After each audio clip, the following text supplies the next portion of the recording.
nonprofit agency from San Antonio. From San Antonio. Yep. Okay. So Okay. we're still in Texas. Okay, everyone, if you could grab a seat, we're going to get started with our next presentation.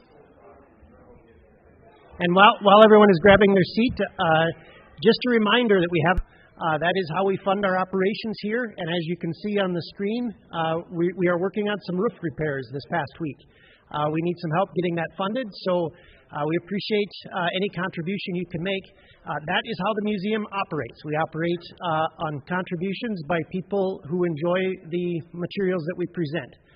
So we really appreciate you, if you're enjoying these materials and these presentations, we would appreciate it if you could help us out with a donation on our GoFundMe page, and that should be up on your screen right now. And then we're going to get started with our next presentation. This is Dreams Fulfilled Through Music. This is a nonprofit organization out of San Antonio. That's correct. And the title of the presentation is Opening the World of the Accordion to Students with Special Learning Needs. So take it away. Thank you so much, Roger. And thank you, Helmi, for inviting us to present here at the World of Accordions Museum. We are excited to share with all of our friends who are so passionate about the accordion as we are, to help bring and open it up to a new generation, and a generation of students that might not ordinarily be, that might not have the chance, or at least in the past.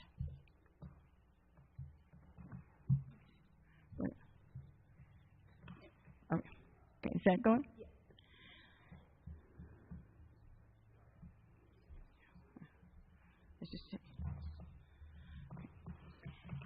What we are doing is we are combining our passion, our passionate love for the accordion, and our desire to bring music to a new generation of learners. We want to start by just going over, and you all have a handout which will be on our website, dftm.org. That will be on our website in the next week or so. We all know about the impact of musical activities from teeny tiny toddlers up. Yours doesn't have the added slide. Oh, mine doesn't have the added slide. This slide that you're seeing right now is one that was very inspirational in my early years of teaching students with special needs, and that was when Myron Florin came and did a concert in Boulder, Colorado, and he sat with a couple of my students at that time and did one-on-one coaching, and the students loved it, and he loved it, and his passion just kind of helped grow my passion, and then it passed on to my daughter, who is now, my daughter is Myron and Berdine's goddaughter. So, anyway, the next. Now the doors begin to open. Let's think about how positive music is in our relationships with our children. Can you imagine a world if we didn't have music as a way to calm an infant, to bring to any kind of soothing comfort to a child with anxiety? The development of auditory skills, listening skills. How many times do we wish a 2-year-old would listen? Or a 20-year-old? Or a teenager? Language and literary skills are helped immensely with the study of music. Social skills. Fine motor abilities. Those who are challenged physically can benefit so much with music. Mental health, mental well-being, it's all a part of the package with music. Relief of chronic pain. Anyone around here ever had chronic pain? Oh, you're not the only one. Anyway, a few people, where you can't take enough ibuprofen and it still hurts. musical help. Focus and attention. If you can't focus on notes and playing and making your own music, well, if you can, that certainly reduces the problems with ADHD. And there's more details on the handout.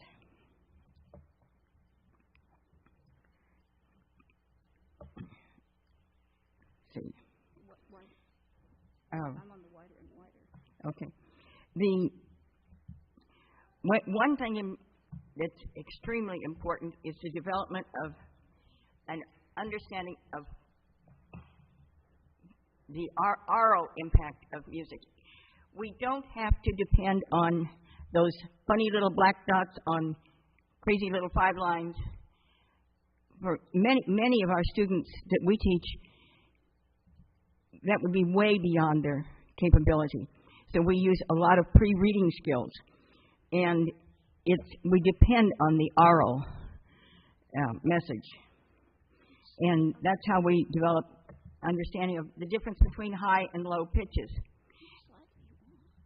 And of course, the high and low pitches, stop and think about the accordion. Where is high? It's up to the floor, it's down to the ceiling. And it's a fun way to get our younger students to understand.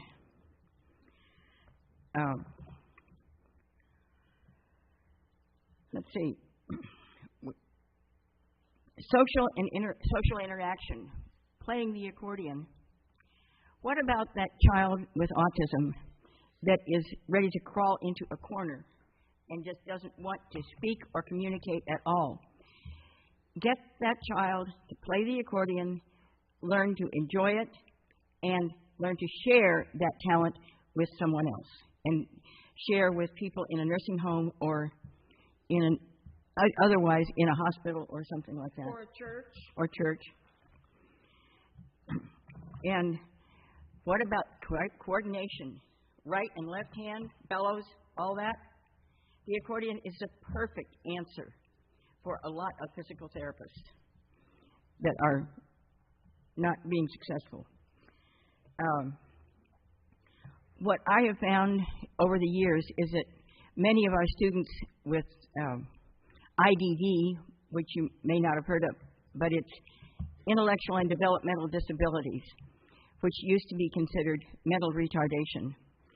But by giving some of these students an opportunity to succeed, even with the easiest piece, easier than batter up, but if they can play it and share it with someone else, then they are learning to give of themselves and of their talents with someone who may be less fortunate.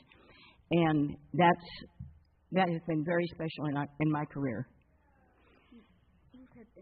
You're talking faster than I have. Oh, I'm talking faster than the... Okay. One thing that some people may be aware of and some may not be, you hear that when people are teaching a student with special needs, the idea automatically comes, well, that's music therapy. But how many are aware that there is a difference between music therapy and something called adaptive music education? Has anyone ever been aware of the difference? That is a very important aspect. First of all, music therapy is it's considered an established health service, and it's actually covered by many medical insurance policies. It's complementary and supportive of occupational and physical and speech therapy. Here's the catch. The primary goals in music therapy are not musical. They are the non-musical goals, such as developing fine motor. We have one student with severe cerebral palsy who, when she first started piano with us, was able to play, what, one finger? Yeah, all she could play was with one finger. And 4 or 5 years later, her therapist, board-certified therapist, actually had her playing with both hands.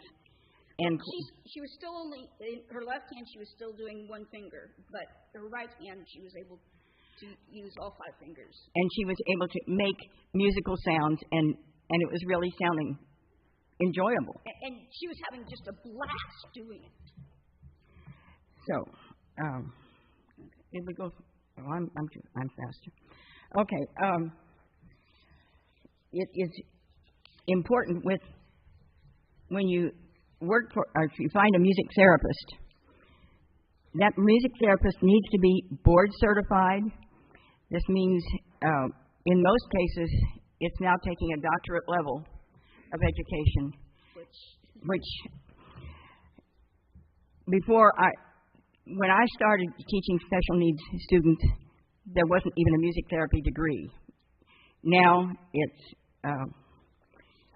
it's a really high-level academic. She'd actually have to go do 6 months unpaid in order to go back and get her BCMT, even though she can teach most of the classes for BCMT.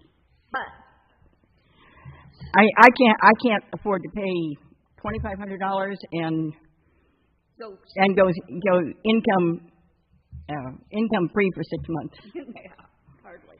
So now, most music therapists work in an institutional setting, a few in a private clinical setting, but their rates run typically $165 to $200 an hour, a little more than we normally get for private teaching. Try a lot more.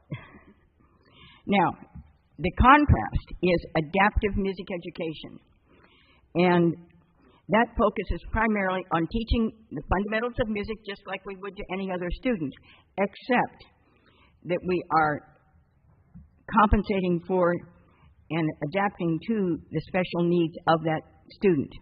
That may include visual impairments, may be cognitive, may be hearing impairments, any type of impairment. Or physical. Or any physical. It's designed to address the individual instructional need through the music lesson. Now, the primary goals here are thus developing to facilitate musical performance as the end goal, when the focus on the secondary goals are the same as music therapy. So you've got music therapy, non-musical goals up here, musical goals down here. Adaptive music education is the exact opposite. And it's an exciting thing to really understand for the first time. So, okay. The majority of teachers that do the adaptive music education actually develop their expertise through experience and a deep desire to teach that child who is just having a terrible time learning for whatever reason, and bringing that child or adult to thoroughly enjoy their performance. Let's look at what are special learning needs. Do any of us in the audience have any special learning need at all? I'll bet there might be some psychologist out there that could answer that. Do we all have special learning needs?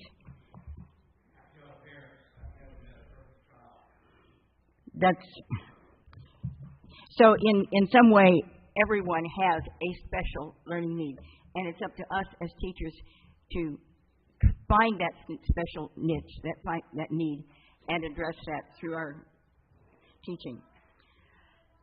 Diagnosed special needs are found in approximately 20% of the general population nationwide.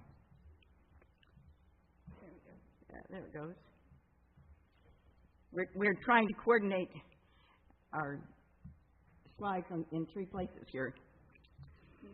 A lot of times the disabilities are really more different abilities. Now, the special learning needs may be physical, they may be developmental, they might be behavioral or emotional. And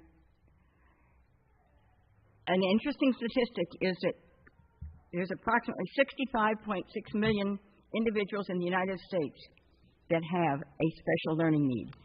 What are the chances of us as teachers do not have a student with special needs? They're going to be in our class. Now, something to be familiar with as we're trying to figure out how are we going to meet the needs of this child or adult. How many of you have ever heard of IDEA, the federal legislation? How many are aware of that? One? You know it. Okay.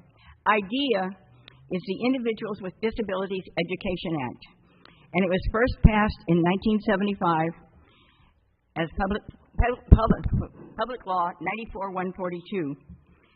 Been many amendments since its inception, but the key to that legislation is that it identifies 13 primary categories of disability, and that it requires for kids in pre-K through 12, grade 12, something called an individual education plan.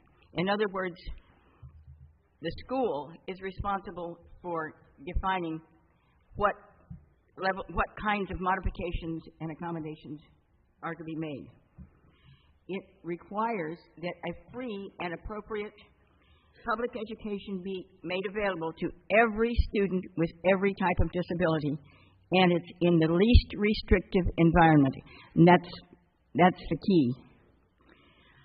And so it has really helped provide great support academically, socially, and psychologically for students with all types of disabilities for nearly half a century now. Let's look at what kinds of disabilities are the most common. We can start with dyslexia. Most people have heard of dyslexia, meaning we can't see quite right. I've taught dyslexic students who, when they look at say a second space A on the music staff, one moment it's an A, and the next moment it's a C, and the next moment it's an F. But that's because of the strabismus in the way the eyes are not functioning properly. That is hard to, imagine how hard it is to try to teach them to read and focus on the printed music. It's difficult. Dyscalculia has to do with the same kinds of problems with numbers in math. And a 2 may look this way, but it may look backwards. Dysgraphia is the letters. And writing. And writing, and like the B and the P is mixed up, the D and or D and B is mixed up. They're either left, right, reversed, or up, down, reversed. Very challenging. Other health impairments are such as cerebral palsy. No, speech language is what you have. Speech language? Yes, speech language. I skipped one. You skipped one. Yeah, there we go. The other health impairments that weren't in that original list from IDEA, cerebral palsy, believe it or not, epilepsy, which, number one. Yeah. Epilepsy, chronic pain, neuropathy.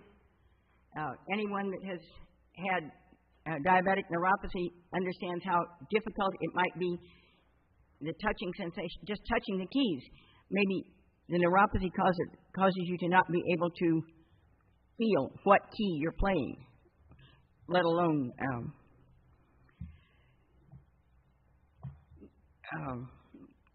and the other thing, of course, PTSD.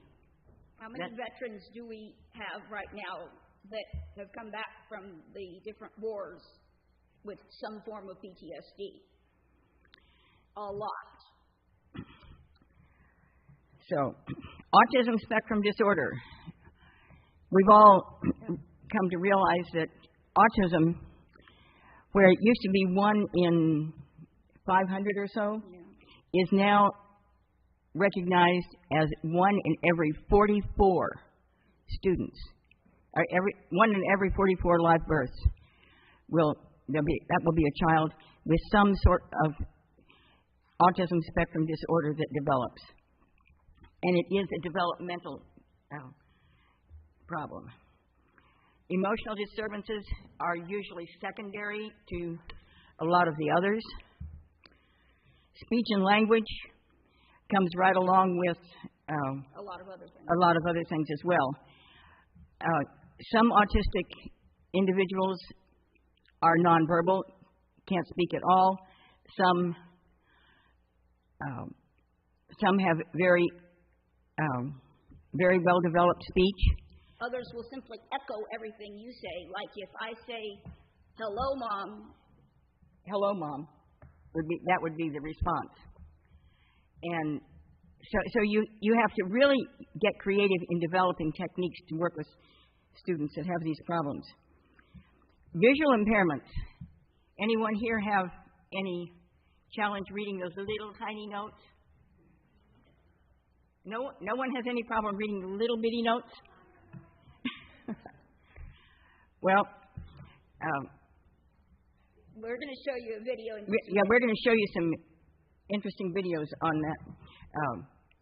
The use of the Finale software, which a lot of us are familiar with now, but the Finale software enables us to enlarge music to up to 200 or 250%, even larger than that, and you may only show one measure at a time. Or one measure on a line, and it may take a gazillion pages to print it out, but it's worth it, because and what we've done is sometimes use poster boards and stretched it out across multiple stands.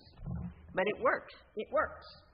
And one thing that we find is that if it works, it's right. People with hearing impairments, that is probably one of the trickiest ones to deal with. I have one student whose hearing level is about 30%, would you say? Ruby? Yeah, about 30%. And during that time when we all had to wear masks, it was so frustrating. She totally depended on the eye contact, and she didn't really read lips, but she could understand better when I spoke directly to her. But deaf-blindness is another one that's really hard, and I have had, over my 59 years now of experience, I've had one deaf-blind student, and that was amazing that she could feel the vibrations, and she played the accordion. That was before you were ever born. Yeah. Okay, we've talked about the orthopedic challenges, such as cerebral palsy. Stroke is another one. And one called Ehlers-Danlos. And that is a muscular disorder that is very hard to deal with. Basically, cartilage makes you double jointed and very, very difficult to play, but it can be done. But it can only be done if you work cooperatively with a physical therapist or an occupational therapist. Traumatic brain injury is another extremely difficult one. And it all depends on the level of the traumatic brain injury. I mean, had multiple different students with varying levels of it. So now, as we move on, and we prepare to teach. Oh, you've got a different slide there. Okay. Well, how will all this information? How does this is all technical stuff? How is it going to help me with the students that I might encounter? Well, we need to look at how is the music going to motivate the child? How is it? The fact that it is multisensory, that's probably the most important, because if you can't reach through one part of the brain, you can reach through another, and they're ultimately complementary. And we deal with both hemispheres. It's not just your right brain, so you're musical, or your left brain, so you're mathematical. They cross. Okay. And the fact that music is the most effective communication and it is nonverbal. That's the key. Now, we're going to prepare our mindset to teach that very, very young student or the student with IDD to teach them the accordion. And so we've got to start far, far before we ever get to Palmer Hughes Book 1A. How are we going to do that? It's important to start with a pre-reading program, long before you get to lines and spaces. And there are a number of different possibilities that I've listed in the outline, but the one that we've found most effective is something called color soundation. And give Roger a second. What? Oh.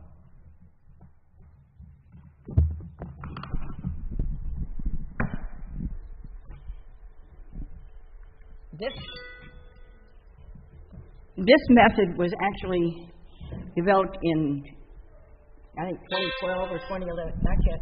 Okay. 2011 or 12, something like that.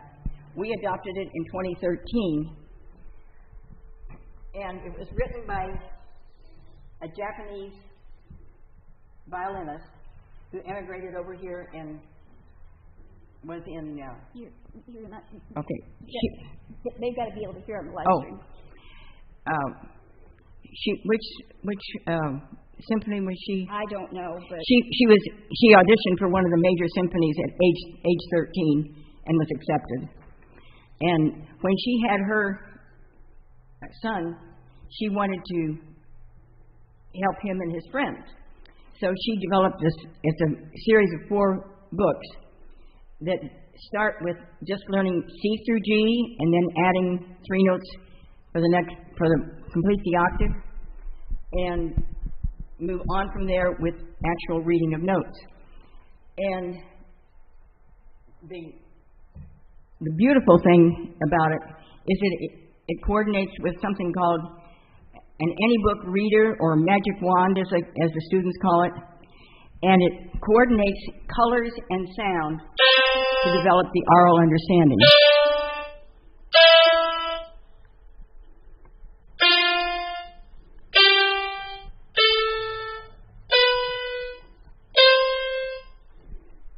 And the kids love it. They absolutely love it. Now, most of the different curricula that I listed in the outline do require specialized certification to be able to use the method, and Color Foundation does that as well. But it's certainly worth looking at. In your handouts, you have a Color Foundation brochure there. Now, what about the adult student? And I'm sure many of us have adult students who come to us and they say, I used to play accordion, or I wish my mom had made me keep up lessons. Ever heard that one?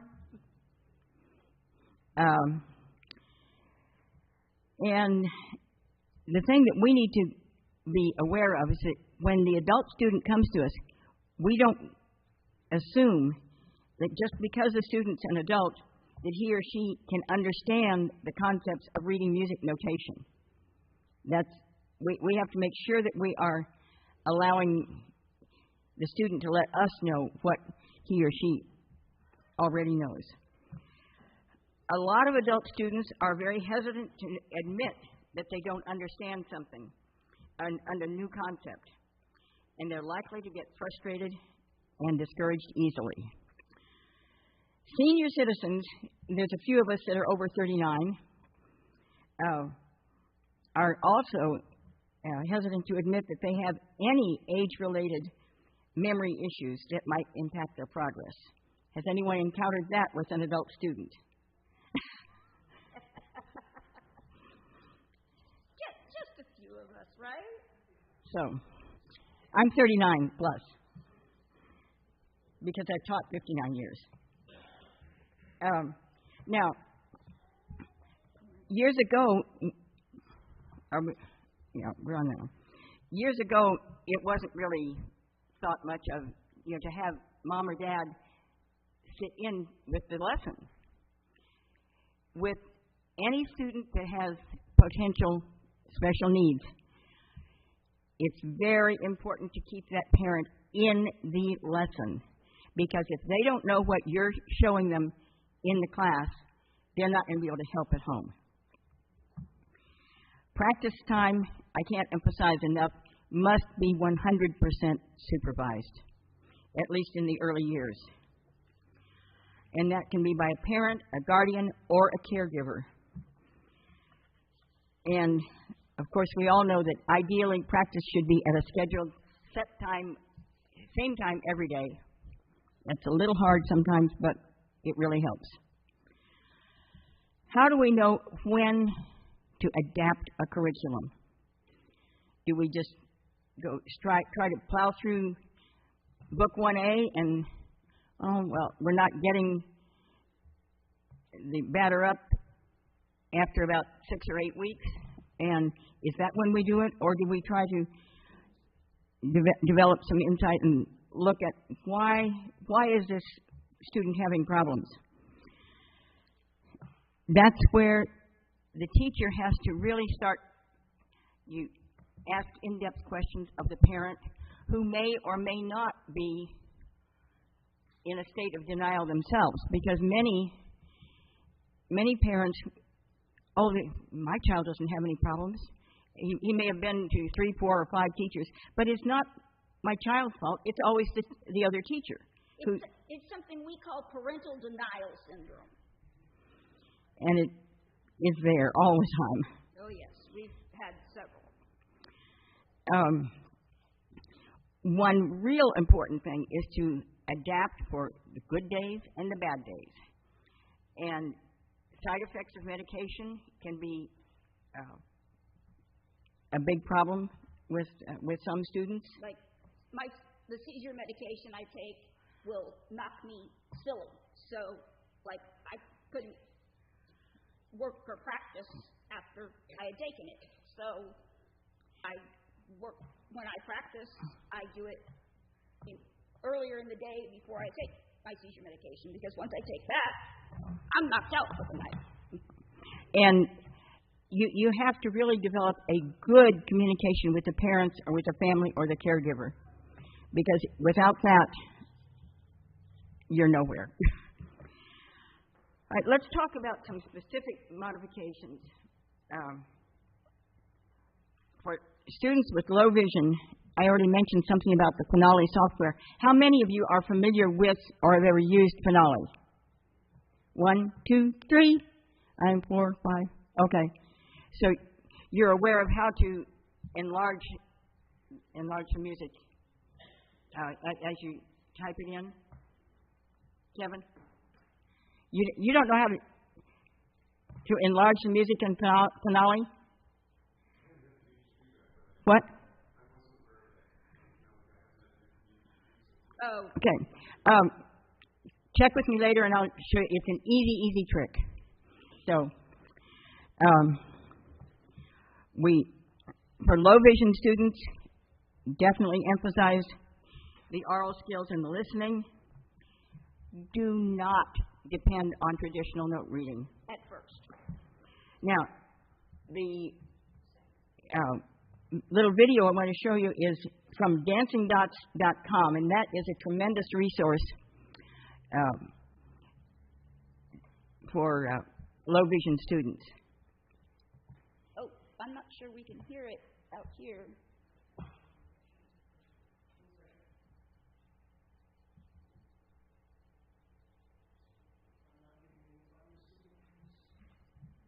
Oops. Hold on, some technical difficulties here. Oh, yes.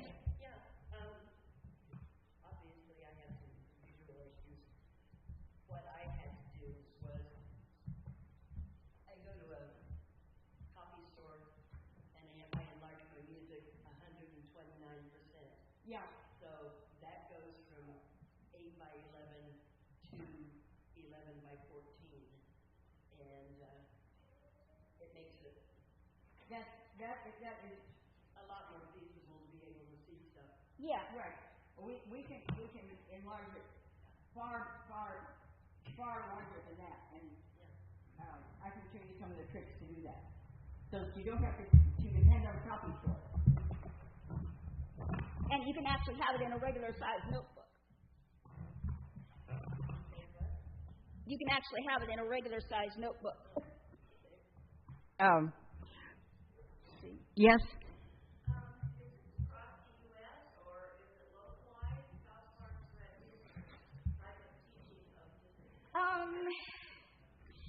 There's the adaptive music education. There's not. I think there's only about 4 colleges that offer certificates at the graduate or master's degree level. There's Florida. There's Virginia, Paul's Church, I think, isn't it?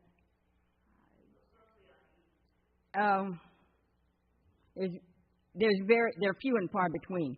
However, if any of you have any students that you've got specific questions about what can I do or how can I develop some modifications, you can certainly email me. I can do a Zoom call. There's all kinds of ways that Dreams Fulfilled Through Music can support what challenges you might have. Well, we have a list of teachers that are of piano teachers that are that accept students with special needs, but as far as accordion, we're just in the infancy of getting it. Infancy of spreading it right now. But so, do we have we got audio on that yet? Okay. Well, we can send you the audio. We'll have it on we'll our. have the PowerPoint up on our website and but this is what they call the Limelighter, and this is a software from Dancing Dots that works kind of like Fourscore for anybody that's used Fourscore on a tablet to keep your music, but it lets you you can edit the notes, or you can zoom in just huge. So it's very, very helpful. It's also expensive. Yeah. So that's the unfortunate part of it. Now, you hear people say, "Oh well, maybe I'll try to use Braille music to teach." Not unless you're at the collegiate level and you've got a student who has studied Braille for many years, because Braille music Oh, Oh my gosh. okay. Braille music is, it's a totally different Braille language. Yeah. And so what is a C in Braille music is an A in literary Braille. Yeah. This is an example of what we do for our students in Finale. So you can see that we actually write the letters of the notes. We don't even make them depend on reading the notes. At least at first. So, It depends on the student. okay, there's so much more. And when Helmy said I had 45 minutes, I thought, how am I ever going to do this? And that is why I gave you the handouts. And like I said, we'll have the entire PowerPoint up on our website. So I'm going to skip through. Well, I'll let you follow what we have in the handout. The final thing to talk about is teacher expectations. We would typically expect to give a lesson with batter up, and the student would come back and have it learned in a week. Let's expand that to 10 weeks or longer. You have to be prepared that the learning curve is much, much slower, and you have to be patient in order to accept that. A lot of our seniors will have unrealistic expectations of themselves, and especially those with Alzheimer's. I do have one student with Alzheimer's, and she's been with us about 12 years. And she's interesting because she thinks she has learned something perfect, but it's not. And you can't really explain to her that it's not perfect. So, in conclusion, I would say patience, patience, and more patience. And never give in to the negative thoughts and let them take over the progress that's being made. Never set any preconceived limitations upon a student, because the student will keep working and going forward. If the student senses that the teacher is setting the limits, that's where the limits will be. And finally, praise, praise, and more praise, because that will really make a difference. So I think is that our 45 minutes? 1 minute. There's one. We have one final slide, and this is one that we did. That. Oops. Oh, well, you can still see it. Just put it back to full screen. Just press play. But you can still see it. But the one. Oh, that went back to the beginning. Well, that's okay. Oh, there it goes. The picture on the left was taken when I was only 8 months old. 8 months old, when Myron flew in for my baptism, and they were also doing a concert. And this was the publicity pictures that was taken on my grandparents' lawn. My mom and Myron were doing a concert for the American Cancer Society. And some of you will recognize the gentleman next to Myron as Mr. Tony Rosanne. And I'm there in the foreground with Myron and with my very first accordion. When she was 3. I'm 7 in that picture. In that one, you're 7? Yeah, I'm 7 in that picture. Oh. But yeah. But anyway, I hope that this has given some of you some insight and some encouragement that, you're going to have students with special needs. You can't avoid it. So let's find positive ways to work with them. And anyone that wants to contact us through our website, and we will give you whatever help and support you need. So.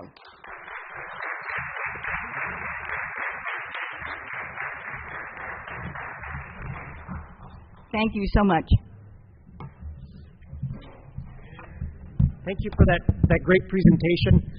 We are going to get the stage set up for the next performance, so I think we'll be ready to go in about 10 minutes or so. So please join us.